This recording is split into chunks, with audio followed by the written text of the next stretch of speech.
Solar ഗൂഢാലോചന കേസുമായി ബന്ധപ്പെട്ട നടപടികൾ നിർത്തിവെക്കണമെന്ന് ആവശ്യപ്പെട്ട് മന്ത്രി കെ.ബി. ഗണേഷ് കുമാർ സമർപ്പിച്ച ഹർജി കൊട്ടാരക്കര ജുഡീഷ്യൽ മജിസ്ട്രേറ്റ് കോടതി തള്ളി. വരാനിരിക്കുന്ന തെരഞ്ഞെടുപ്പ് കഴിയുന്നതുവരെ കേസിലെ നീക്കങ്ങൾ തടയണമെന്ന് ആവശ്യപ്പെട്ടാണ് മന്ത്രി ഹർജി നൽകിയത്.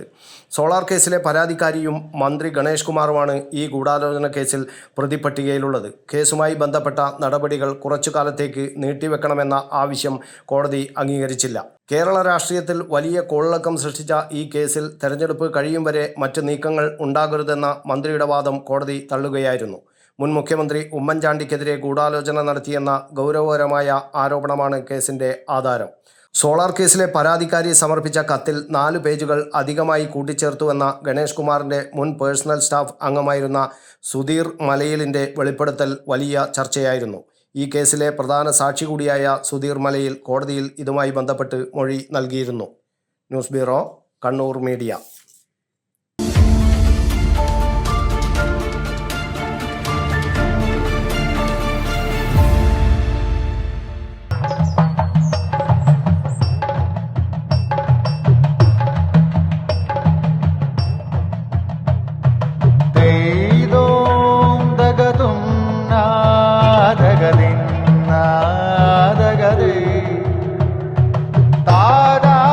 Relax.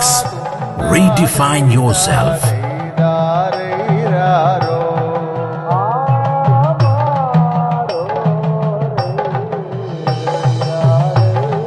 Green Planet Hotel, near Kannur Airport, Mattannur.